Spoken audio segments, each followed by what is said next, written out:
Gentlemen, you can't fight in here. This is the war room. Welcome to Cornhusker Corner with Blake. Everyone in this room is now dumber for having listened to it. I award you no points, and may God have mercy on your soul. And Brooks. Is mayonnaise an instrument? And you better bet your bottom dollar that these two brothers know how to handle business. Here's a hand off the Thunder who gives it back to Mike Stokes. He's going to throw it. He's got a man out. Yeah! 40. It is very close. 50. All right. Welcome to Cornhusker Corner. Obviously, this is not a standard Cornhusker Corner episode. It's a bit of a special edition. My brother wanted the week off, and it was perfect because Coach Prime is in the headlines. So we got some Colorado stuff to talk about. I'm good friends, fraternity brothers at U of H, where I'm wearing my U of H stuff with Greg, who also happens to be a CU fan. So it's kind of funny. We both went to U of H, but I'm a Nebraska fan, and he's a CU fan. So we always talk U of H sports, and then we get together and talk Nebraska and CU stuff too. So there's a lot of interesting stuff in the headlines for Prime. But anyway, so what's up, Greg? Why don't you say hello to the people out there? What's up, everyone? If you haven't seen me before, then hello, and I'm glad to be back. Thanks for having me.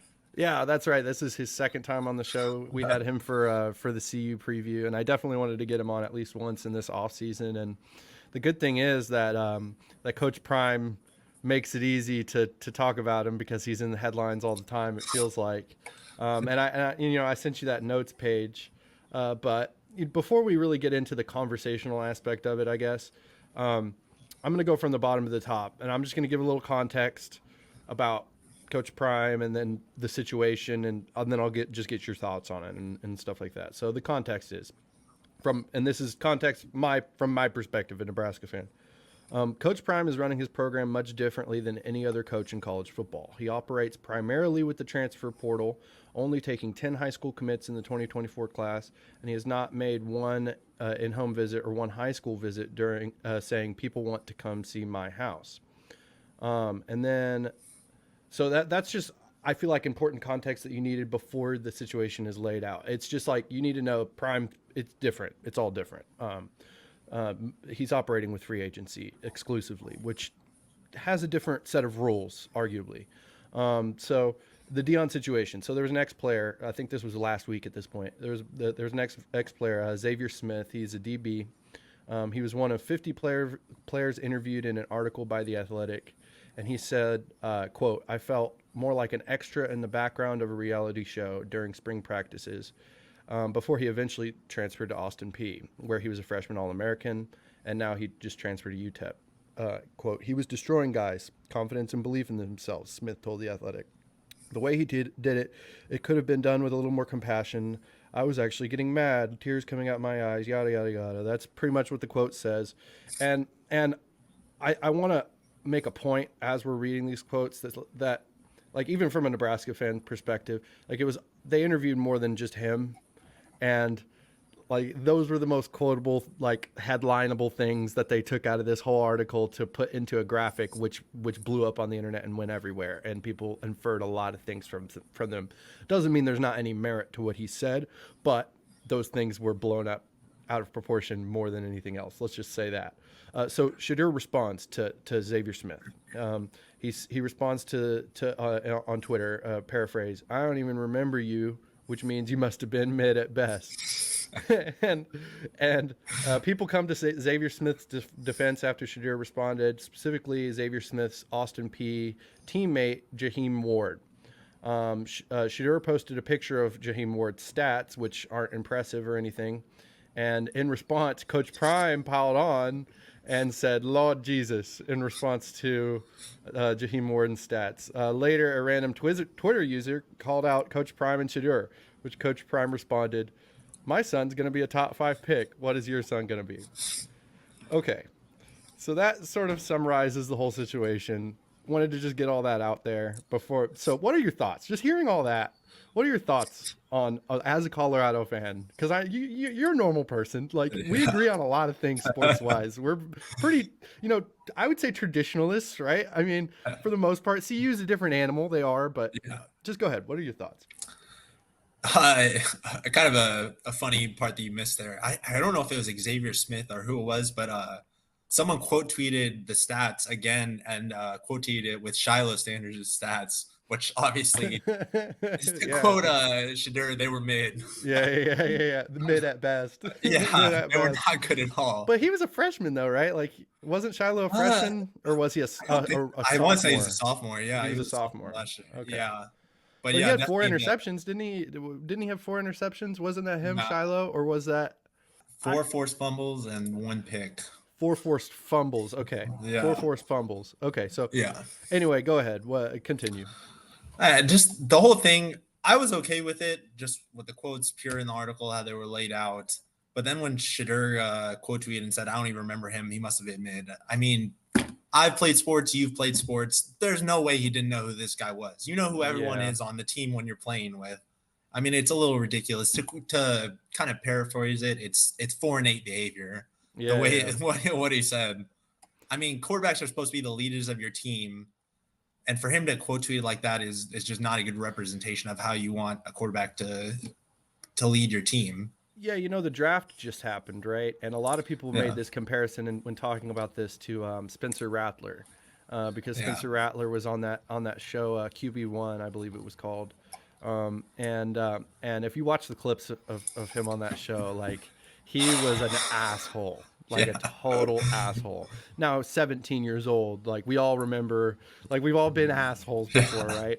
But like, still, it affected his draft stock all these years later. Yeah. And yes, you're Coach Prime's son, and Coach Prime is one of the most legendary athletes of all time.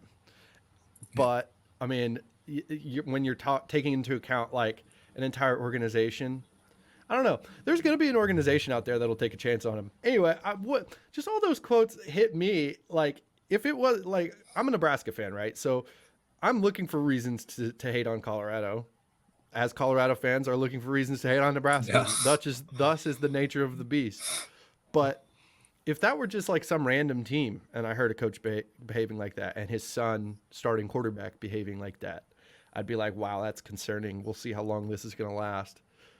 But because it's Coach Prime, and he's sort of in that like Conor McGregor, you know what I mean? That like Muhammad Ali sort of stratosphere. Like, like, it's weird, but it is. It's like that same stratosphere. The fact that you reference him as Prime instead of Deion Sanders. Exactly, 100%. And I have the utmost respect for him and his career and everything he stands for. Like, I that's why I really like wanted to like paint it in a full picture as far as everything I understood about the situation, because I do have a lot of respect for Prime. And if it were anywhere else other than like 2 or 3 schools, I'd be saying I want Prime to be good. Like, if it were at Alabama, I'd say I want him to be good. If it were at U of H, of course, I'd say I want him to be good. The 2 or 3 schools, Colorado's one of them for me, where I'd say I don't want him to be good, right? Yeah. But anyway, go ahead. It wasn't more what Deion said that offset me, because I do believe Shedeur has a very good chance. Maybe not top 5, but I think unless he plays horribly this year, he probably will be a top 10 pick. More of what Shedeur said is kind of what bothered me. Yeah. Like I said, quarterbacks are supposed to be the leader of your team. And there's a difference between cockiness and confidence as a quarterback. And humility is kind of the difference between that two. And Shedeur's quote kind of shows a big lack of humility, which I mean, not everyone has humility, but to show the complete lack of it the way he did is kind of disconcerting. At that age too, age, and who he's been around, and he's trained with Tom Brady. He's trained with all these people that, you know what I mean? Like, and so it's like, you got to show that like, I've been given all these things and I'm capitalizing on it and I'm being an example. And you want that person to be like a Tim Tebow, not like, you know what I mean? Like, not as corny, right? You don't want him to be like, I love Tim Tebow, but corny. But yeah, like, just an example, because everyone's going to look up to him. So I do agree with that. But from a Colorado standpoint, you know what I mean? Just forget about Prime. Forget about that. The fact that it's Prime. It's an unnamed coach. You want Colorado to be good, right? Yeah. So like, you know what I mean? So like, what does it dispel to you? Are you just, is your attitude just like whatever happens off the field is no big deal? Like the on the field product is the most important thing, or is it? I don't know. Just what are your thoughts on that? I mean, when this first started, obviously, just like everyone else, I was super excited. Yeah. But I feel like probably when this past season ended and over this off season, it feels like the real Colorado fans are getting a little tired of it, and it's more the Dion fans that are the hardcore defenders. Interesting. It's starting to feel more and more like he's here just for his sons, and he's got 1, maybe 2 years left, whether it be because of performance or pissing people off or lack of interest once his sons are gone, like I said. That's the random factor that can come in, right? He could be really good. I mean, Dion is great. He's proven he's great multiple times. He could be good, and all this stuff could not matter.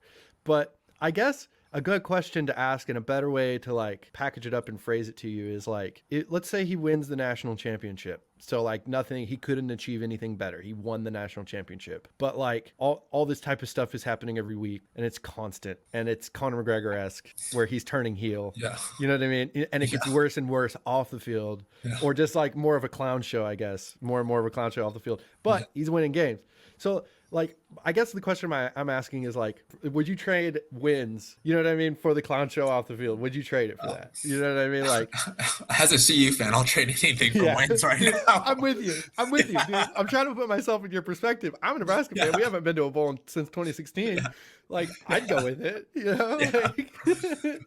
I mean, Dion took over a pile of rubble that was barely D1 worthy and is at least turned it into something that looks like it belongs in D1 right now, but tell me about that, because the last thing I remember seeing from Colorado before like all this Dion stuff, and then I was looking at Colorado's logo again all of a sudden, was us losing to y'all in 2019 when y'all had Mel Tucker as your coach, and we were 2-0 going into the game, and it was like my brother and I talk about this all the time as like that game was like when Scott Frost's career at Nebraska ended. Like, he got fired 3 years later, but y'all put the nail in the coffin right there, whether you know it or not. He could have turned it around. He never did, but that was the moment where the ship started turning the other direction, you know? So yeah, that was the last I really saw of them. And then all of a sudden it was like Dion's taken over, and 3 years later, it's like, oh, they were irrelevant. They were terrible. I just don't know much about it. So tell me about what they were before Dion. They were... I can't put into words how bad it was before Dion got there. They went 1-11 the year before he got there, and I want to say they were outscored by 300 plus points for the year. They had one win, and it was against Cal, who obviously not a bowl eligible team. Didn't I hear it was an average of like 30 points that they lost? Yeah, they had the worst defense statistically, both rushing and passing wise, which it didn't improve much this year, but beside the point, they were god awful 2 years ago before Dion got there. So when they say he took over a heaping pile of shit, for a lack of better words, they're not exaggerating.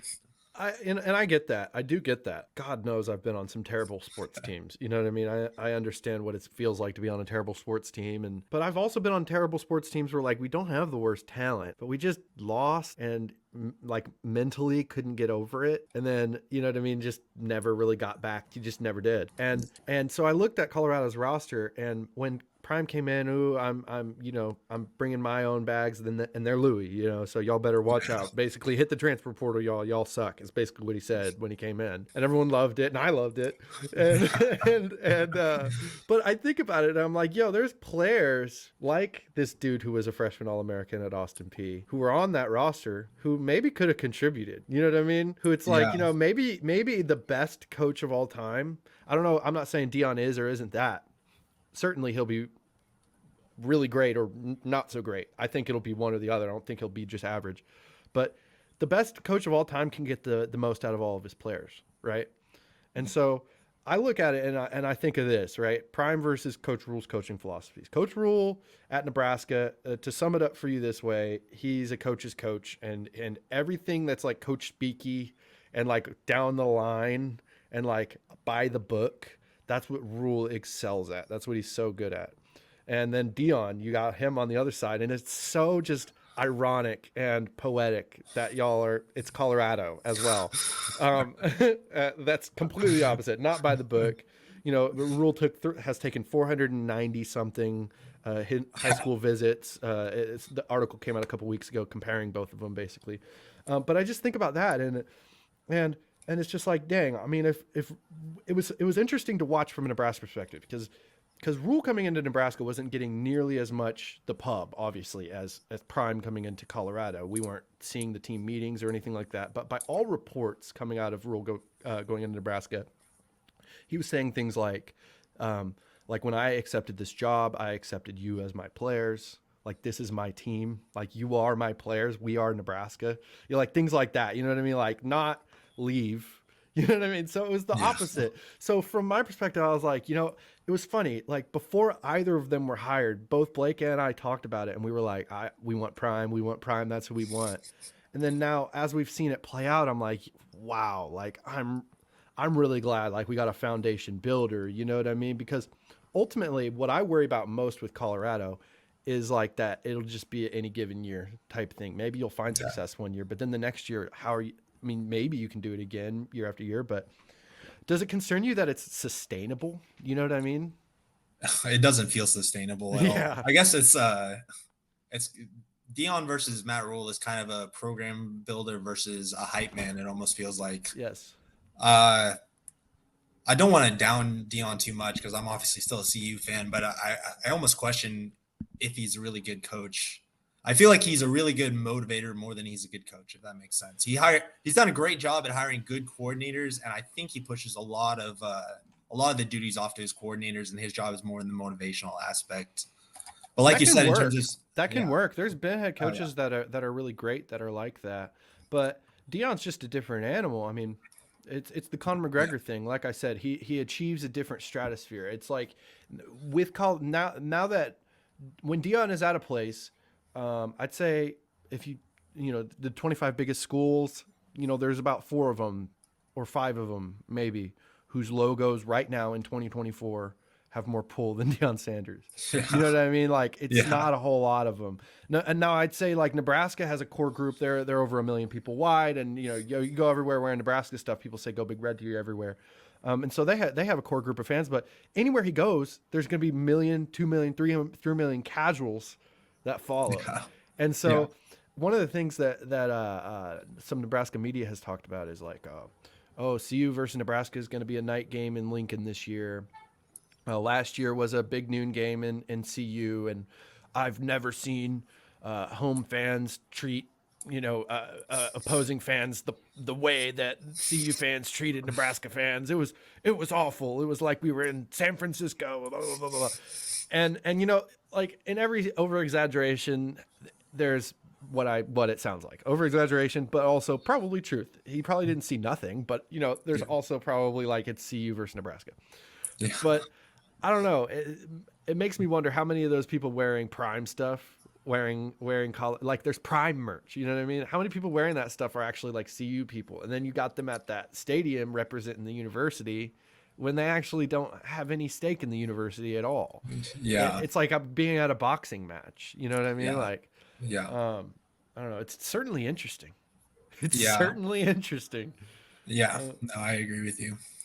I mean, I don't know. There's a lot of moving parts in terms when it comes to Dion's program, and it feels like a constant roller coaster when you're riding the highs and he's, you know, talking his talk. I don't know if I doubt you watched any of his show on Amazon. On Amazon? No, I haven't. I definitely watch what his son posts on YouTube. I don't watch everything, but I watch like 70% of what his son posts on YouTube. Yeah, I mean, some of the stuff is nice and it gets you back. It gets you hyped up for the program again. No doubt. The things that we have been discussing for the last 10, 15 minutes just go back to dissuading you at this point. It's a constant roller coaster at this point.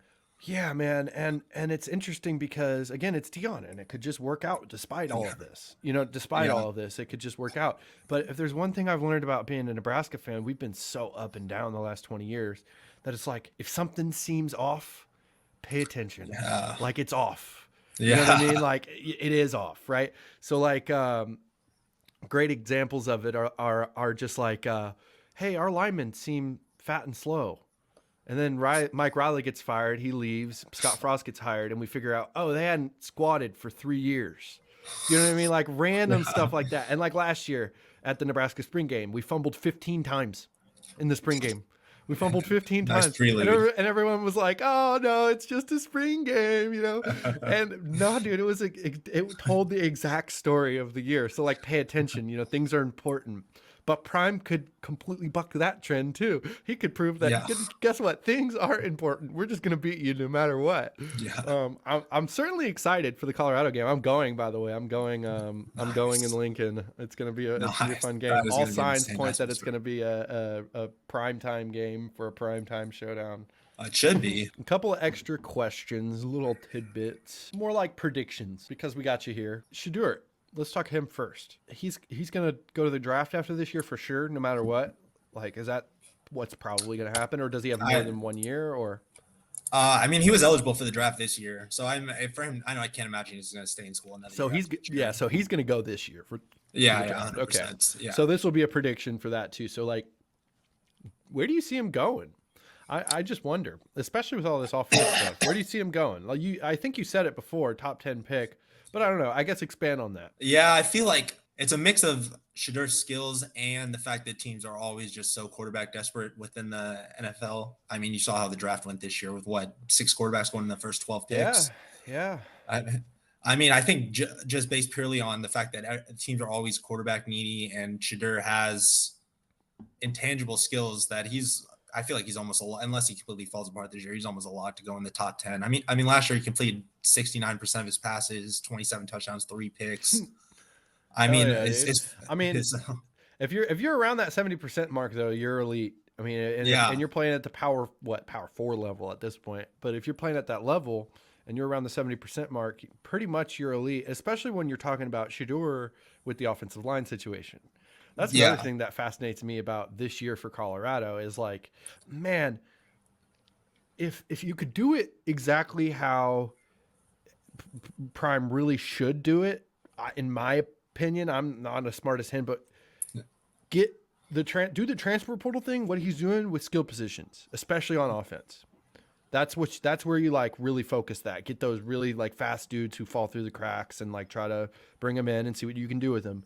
But I don't know, the trenches, man. It's a chemistry camaraderie thing that just has to be built over years. It's like, you know, refining steel, and they're on paper. The linemen that Colorado have brought in are actually pretty interesting, and it's like, okay, I could see this working out. But even if each one of them is good individually, it's like we said, the camaraderie and the chemistry. So I don't know. Yeah. How do you see the offensive line looking this year?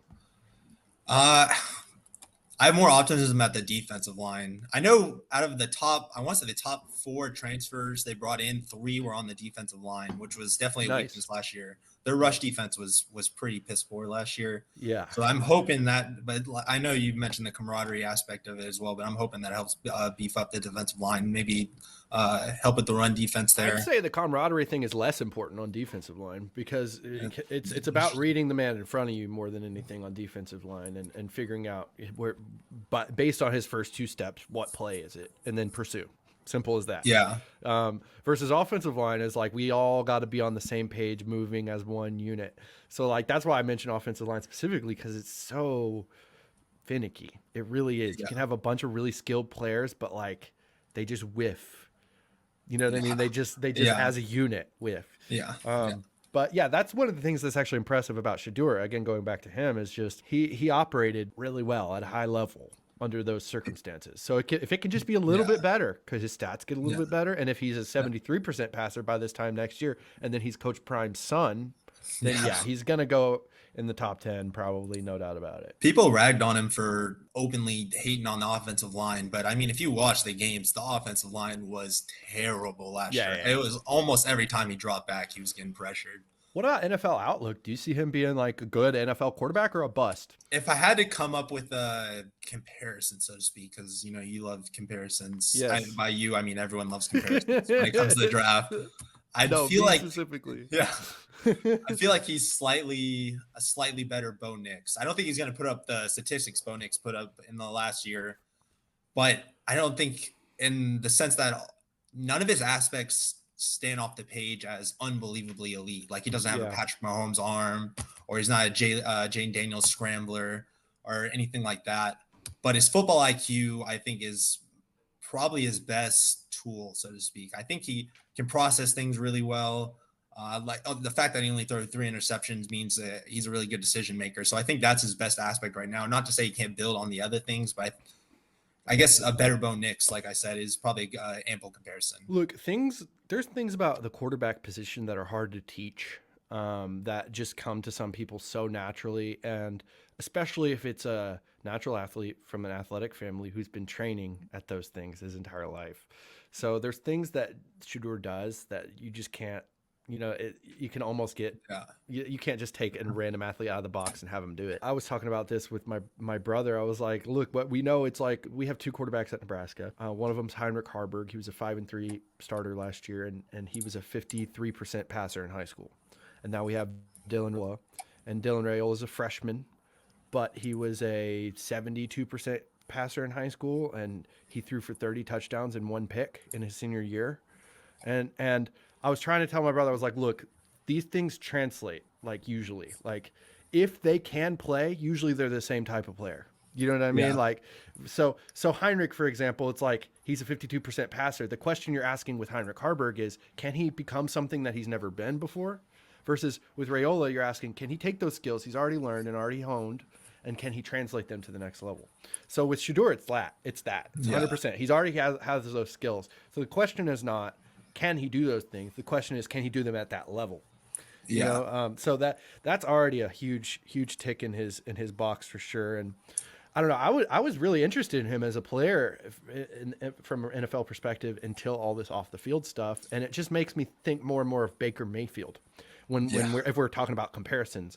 Matter of fact, their game, just because of their stature, different releases and different ways they move, but similar ways they operate, I would argue. And I think if Shedeur has a really successful NFL career, it'll look more like a Baker Mayfield type career than it will like coming in and becoming a franchise guy and winning a Super Bowl in year 3 or whatever.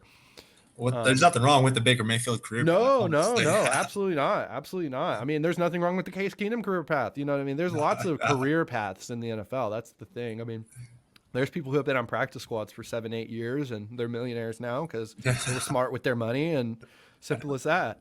Yeah. But anyway, okay, so let's go overall Colorado as my last question. So again, we're here preseason. We got a Colorado fan here with us, Greg. If you're just joining us, or if you're catching this recording, we appreciate it. Go ahead and subscribe to the channel, give us a like, all that stuff. But I'm going to ask you the question, Greg. This year, we've talked about the reasons why it could go either way. I personally, I'm not very confident. Again, if it was at any other school, I'd be rooting for Dion.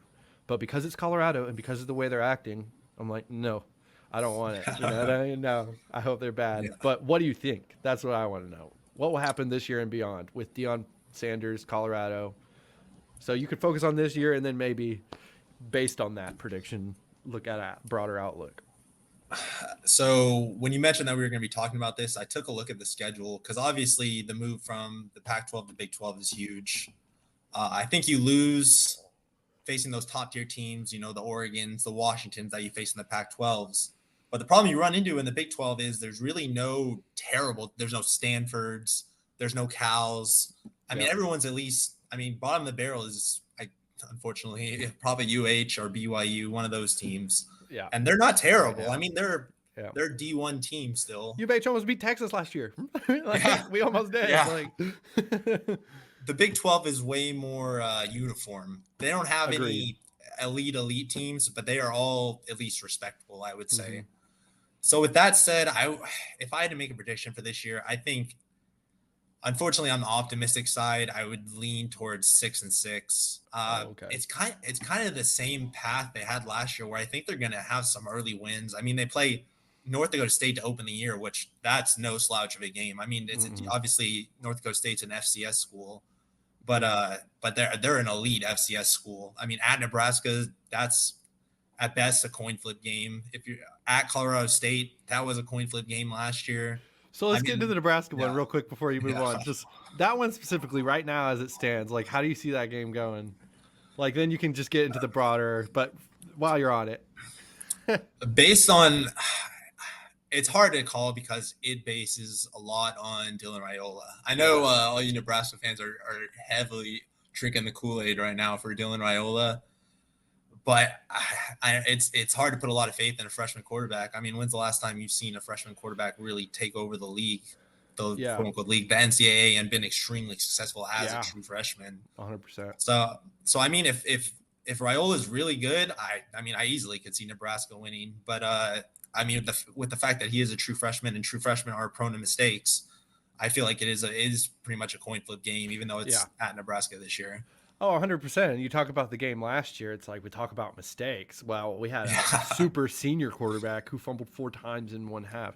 We're not talking 4 times in the game. That would prove my point if we were talking 4 times in the game.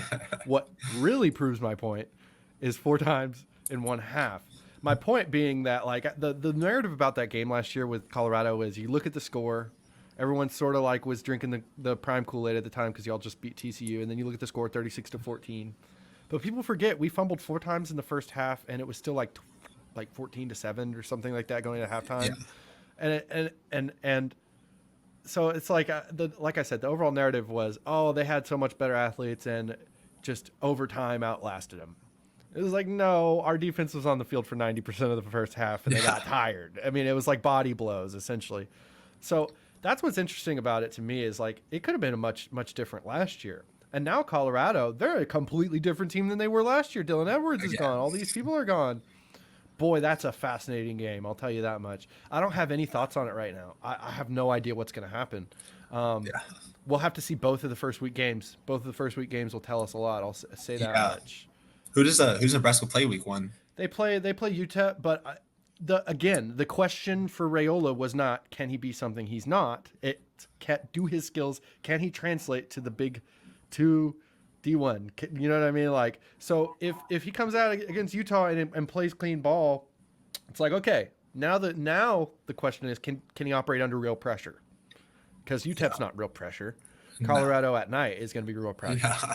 So then that question will be answered yes or no. And that's when it'll get real interesting. But it's very, very comparable to last year where the chances to get the wins are definitely early on in the schedule because, I mean, they finished the year at Arizona, home against Cincinnati. That's probably a win. At Tech, home against Utah. At Kansas, Oklahoma State. I mean, if you win 2 or 3 of those games, you did a great job. So, I mean, the back half of the schedule is definitely way more loaded than the front half. They're going to have to start in. I could see a repeat of last year where they start 3-0, 2-0, 4-1 or something. The hype gets really high and then it gets crushed again. Man, I kind of hope it's like if I'm a Colorado fan and I'm hoping for optimism for y'all, I'd want it to be the opposite. I'd sort of want it to be like they have a little struggles and then they overcome them and then they win, 7 out of their last 8 games or whatever it is. You know what I mean? Yeah. That would certainly prove more. Yeah, it certainly would. I mean, but Prime is never. He's never, it's never by the book. It's never what you expect. So they go 6-6 this year. So let me ask you: does Prime stay at Colorado after a 6-6 year? Does he follow Shedeur somewhere into the NFL? Does he go to a different college job? Where is he in 2025? I think maybe he stays one more year. I'm kind of of the mindset that this was a great hire by CU. I mean, he brought hype back to the CU program. That's undeniable, and it's one of the biggest moves in program history. But I think possibly the biggest move in program history will be the post-Deion hire. I think after Deion leaves, they really need to focus in on someone who's going to develop programs, develop the program, develop players, someone who's going to be a lot more team-oriented, it seems, than more of a hype man that Deion is. Yeah, that's a great point. I mean, that is a great point. The Deion hire was important for the time because people had given up on Colorado. It sounds like people had given up on Colorado football. And it sort of was like, well, no matter what, we all believe in Prime, right? I mean, didn't he he scored a touchdown and hit a home run in the World Series or something like that? Only guy to ever do that. Yeah, crazy, dude, insane. So of course you're gonna believe in that guy. But yeah, the hire after him is so important. It's so important. That's what I said about Scott Frost. It was a very similar situation, not in the way they're going about things, but in the way where it like when it happened, when the hire itself happened, there's no way it's not going to work out. This is a certain 100% sure thing. You know, we're going to be great.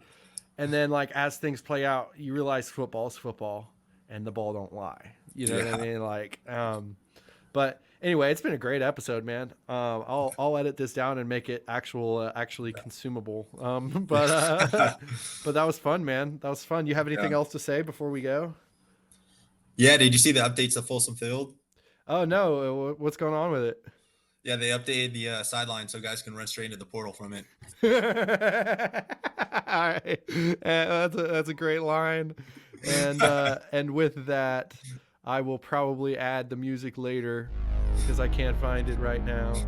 But this has been Cornhusker Corner. We appreciate you guys joining us. Please like the video, subscribe to the channel, and we'll have Greg back on before we play Colorado more towards the season. But thanks for coming on, Greg, and I appreciate it, man. Yep, thanks for having me.